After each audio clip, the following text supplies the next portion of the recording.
I got a new assignment. Yeah, I've got the character sheet, but I need your help. I'm sorry, usually when people want nudes, they ask for the scandalous kind, not ramen. Look, I wish I could erase my nude frame from your memory too, but what's done is done. I'll get you your Maruchan, just please, Matt. I need to become him.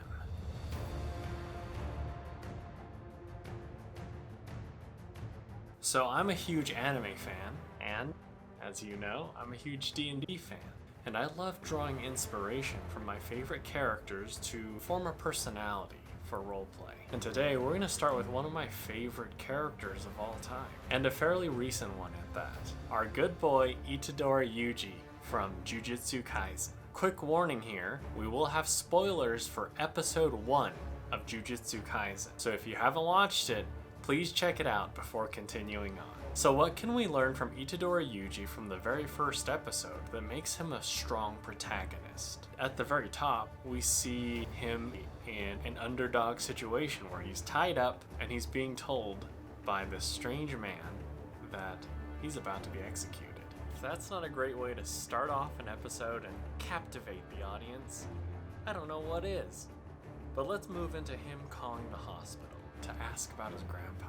This shows that he cares, in spite of the fact that his grandpa doesn't seem to want to respond to him.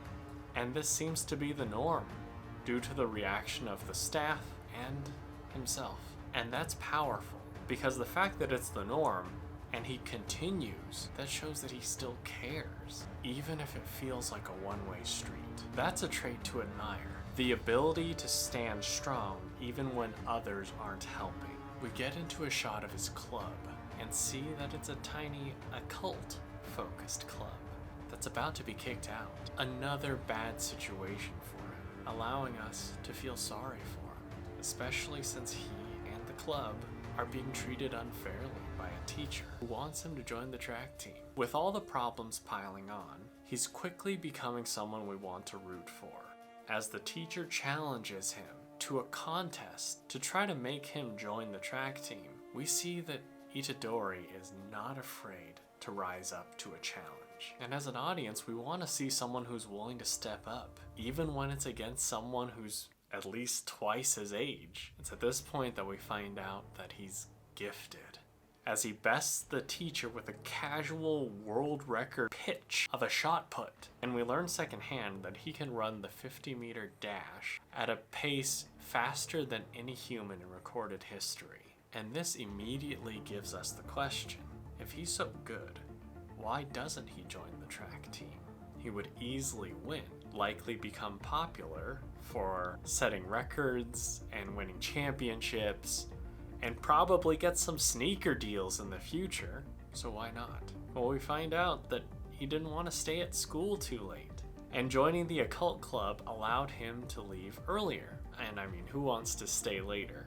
Whether it's at school or at work. I mean, a fun extracurricular can make all the difference, but seeing him admit that he doesn't want to stay at school any later than he has to, that makes him more relatable. And then we get the punch. He doesn't want to stay later because he wants to visit Grandpa.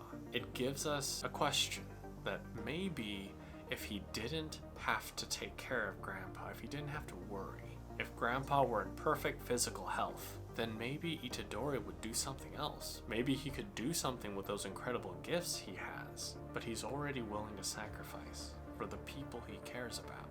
Now we can see exactly how he operates when he talks to Grandpa again, who complains about him visiting. And Itadori's excuse is that he has extra time, but he only has extra time because he wants to see his grandpa. Here, we see the moment of impact.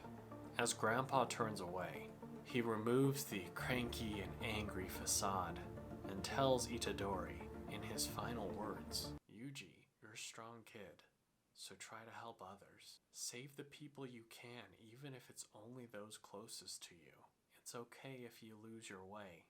Don't worry about whether they'll thank you or not. Just save as many as you can, even if you can only save one. When you die, you should be surrounded by people. Don't end up like me." As Itadori calls the nurse's station, we see him about to burst into tears. Before this point, we saw him trying to be strong for everyone else. Him having to be strong for everyone else. And then, after just a moment, he has to be strong again as he makes the final arrangements. Soon after, we get to the major conflict here. As his friends are in danger, he has a decision to make, and we learn something relatable, something powerful. Itadori Yuji is afraid of dying. In the moment of being afraid to run in, he realizes that there's a connection here. When he realized the death of his grandpa, he was scared, and that blocked him from fully mourning. But then he remembers his grandpa's words, and he has the motivation to face fear head on. Initially, he's successful. He's able to help and save his friend, but things soon get worse. Itadori is backed against the wall, and the main thought that races through his mind was the idea that he could take a risk that could cost him everything, or it could allow him to save everyone. And what does he do? By this point, you already know. He takes the risk to try to save everyone. We can use the core of these to make our own character development and introductions much more impactful. At its root, we can distill everything that we've learned about Itadori Yuji in this first episode into a little checklist of questions that we can ask ourselves as we develop our characters, so that when you make your character, you can use this checklist so that you're not just a copy, but your own powerful Itadori-inspired anime-style protagonist in D&D. 1. What are their strengths? They don't have to necessarily be beyond Olympic caliber physical gifts, but they have something that sets them apart from the regular NPC, whether that's physical, mental, or emotional. Itadori has tremendous physical gifts, but also a very strong will, as we can see with him being willing to push through tremendous discomfort for those he cares about, namely his grandpa, and also in his battle against Sukuna, wrestling for control. 2. What are they proactive about? Itadori will step up to even the most unfair challenge with a smile on his face. What is your character excited to do, in spite of the odds presented before them?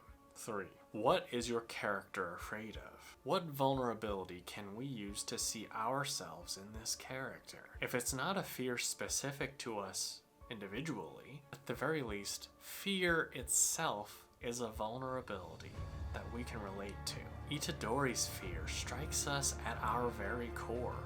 Everyone has some fear of their mortality, so we can feel the fear that he does when he jumps into the fray. 4. What does your character care about more deeply than anything else? To save people, Itadori is willing to sacrifice anything and everything. And that's a powerful ideal to strive for, something that we can look up to.